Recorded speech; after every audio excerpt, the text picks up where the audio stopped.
अब हम लोग बात करते हैं टेस्टिस का जो सेक्शन होता है वो किस तरीके से हमें देखने को मिलता है, टेस्टिस एक्चुअल में होता कैसा है, कैसा दिखता है।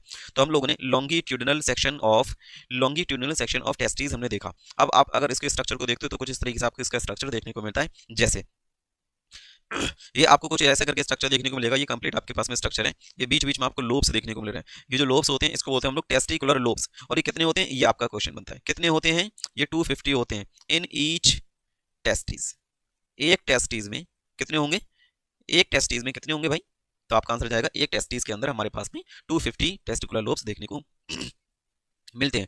इसके अलावा आपको ये जितने भी लोब्स हैं सभी लोब्स के अंदर कुछ और हाईली क्वाइल्ड स्ट्रक्चर देखने को मिल रहा है। इसको हम लोग कहते हैं सेमनीफेरस ट्यूब्यूल। सेमनीफेरस ट्यूब्यूल एक एक लोब के अंदर एक से तीन होती हैं, एक भी हो सकता है, दो भी हो सकते हैं, तीन भी हो सकते हैं, मैक्सिमम तीन होगा, ठीक है।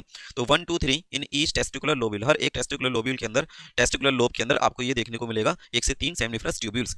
इसके अलावा फिर आपको ये जो स्ट्रक्चर देखने को मिल रहा है इसको हम कहते हैं रेटी टेस्टिस। फिर इसके बाद में आपको देखने को मिलेगा वासा डिफरेंशिया। इसके बाद में आपको देखने को मिलेगा एपिडिडाइमिस। फिर इसके बाद में आपको देखने को मिलेगा वास डिफरेंस। और इस तरीके से आपको कंप्लीट स्ट्रक्चर देखने को मिलता है। जैसे अगर हम लोग यहाँ पर बात करें एपिडिडाइमिस की, तो इसके बारे में इंपॉर्टेंट चीज है कि इसका आपको साइज पता होना चाहिए, कितना होता है, 6 मीटर होता है। इसका काम और क्या होगा इसके बारे में भी आपको पता होना चाहिए। जैसे ये क्या करेगा, कुछ टाइम के लिए स्टोरेज कर लेता है स्पर्म को, और क्या करता है, यहाँ पर फिजियोलॉजिकल मैचुरेशन भी होता है स्पर्म का। ये पॉइंट भी इंपॉर्टेंट है, आपको इसके बारे में ध्यान रखना है। एपिडिडाइमिस के अंदर फिजियोलॉजिकल मैचुरेशन होता है स्पर्म का। इसके बाद में आप बात करेंगे वास डिफरेंस की, तो वास डिफरेंस जो होता है ये लीड करता है किसको, यूरेथ्रा को। मतलब ये कंटिन्यूसली ओपन हो जाएगा कहां पर, यूरेथ्रा में। और मेल के केस में अगर आप यूरेथ्रा की बात करोगे तो यूरेथ्रा को बोला जाता है कि ये है क्या, यूरेथ्रा एक ऐसी डक्ट होती है जहां से यूरिन और गैमीट दोनों ही चीजें पास होती हैं। तो इसको हम लोग कहते हैं यूरिनोजेनाइटल डक्ट या urinogenital tract. Urethra known as urinogenital tract. ये चीज है इंपॉर्टेंट, यहां से आपका क्वेश्चन बनेगा। और ऐसा सिर्फ हमें मेल के केस में देखने को मिलता है भाई, इंपॉर्टेंट है, ध्यान रखना। सिर्फ मेल के केस में आपको यूरिनोजेनाइटल ट्रैक्ट यूरेथ्रा देखने को मिलेगा, जबकि आप जब फीमेल के केस में देखोगे तो यूरिन का पाथ अलग होता है और गैमीट का पाथ अलग होता है। ओके, ध्यान रखना इस चीज का।